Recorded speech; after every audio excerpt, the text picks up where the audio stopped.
Hello everyone. Today we are going to begin tenses. Well, tense is the study of verb forms. As the verb changes, the sense of the sentence also changes. Like go is in present, but went is in past. Going is in continuous. So here we need to understand like tense is of three types: present, past and future. Like present indefinite tense, present continuous tense, present perfect tense and present perfect continuous tense. Likewise in past and future also. So let's begin with the first structure of the tense, present indefinite tense. It is also known as simple present tense. Now see the structure: subject plus V1, V5 plus object. S stands for subject, V stands for verb and O stands for object. Subject, verb, object. V1 means first form of the verb, which I have discussed in the first video. V5 means verb plus S or ES. Yes, this is affirmative structure, which I have told you what is affirmative and negative.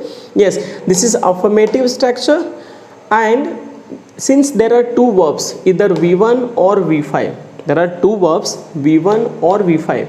So we need to know with which subjects we use V1 and with which subjects we use V5. So with I, we, you, they plural we use V1, and with he, she, it name singular we use V5. Simply remember, with the singular subject we use V5, and with plural subject we use V1. And in changing into negative interrogative we use do or does. Where we use V1 we will use do, and where we use V5 we use does in changing into negative or interrogative. Now what kinds of sentences are made on this? Okay, Hindi, if you go for the sentences ending with ता है, ती है, ते है, जैसे राम आम खाता है. ठीक है, राम आम खाता है. तो what is the verb here? खाता, खाने का काम हो रहा है. सो खाता इज वर्ब. कौन खाता है? राम. तो whenever you have to find a subject, verb से सवाल उठाएंगे कि कौन काम कर रहा है. ठीक है, राम आम खाता है, कौन खाता है? राम. तो राम, अब Ram is a name, name के साथ क्या लगाएंगे? V5. So Ram Yeats a mango, V5. ठीक है, अगर होता मैं आम खाता हूँ तो I eat a mango. Here he then V5. He teaches English, I then V1. I walk in the morning. Yes. Now let's change into negative. For negative, as I told you before, that for negative we need an auxiliary verb. So since in this structure there is no auxiliary verb, so we will put here do or does. Yes, like subject plus do does plus not plus V1 plus object. Like he does not teach English.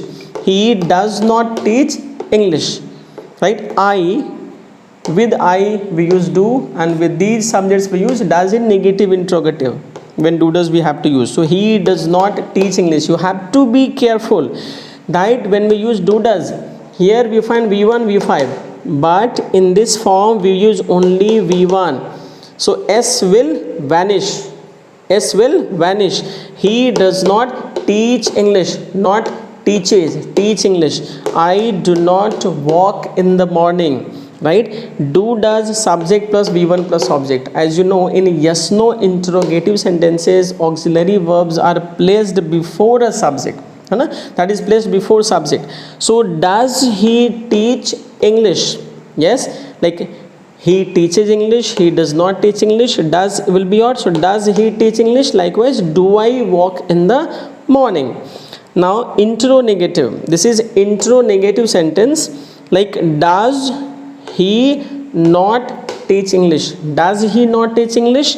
It may be in short don't or doesn't he teach English? Don't I walk in the morning? So remember, ending with ta hai, ti hai, showing habit, universal fact, or headlines in the newspaper. Those sentences even showing principle also, principle, headlines, habit and universal facts. We have to show these senses, then we use present indefinite tense. Like Ram eats a mango, Ram does not eat a mango, does Ram eat a mango, does Ram not eat a mango, or doesn't Ram eat a mango. I play cricket, I do not play cricket, do I play cricket, do I not play cricket. The sun rises in the east, the sun does not rise in the east, does the sun rise in the east, does the sun not rise in the east. So this way this is clear to you, and now you will easily understand all other tenses also.